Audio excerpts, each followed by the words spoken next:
یک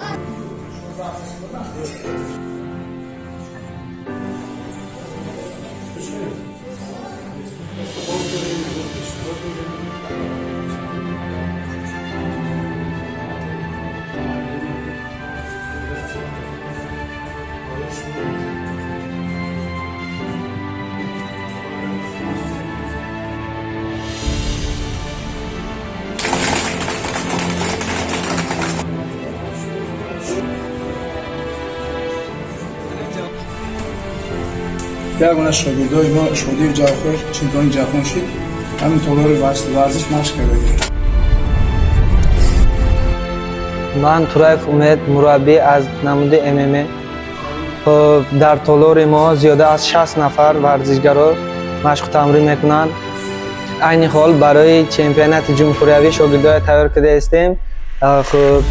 بعد چمپیونات جمهوری حرکت میکنیم که شاگردای تا چمپیونات جهان براریم و چمپیون جهان شوند، پرچم برداری جمهوری تاجیکستان شوند. ما کمانده شب بچه دیگر برای چمپیونات تجمع تیار تاجیکستان.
فرصت استفاده برای اینکه مثلا آخرین شانس شما رو بدهید.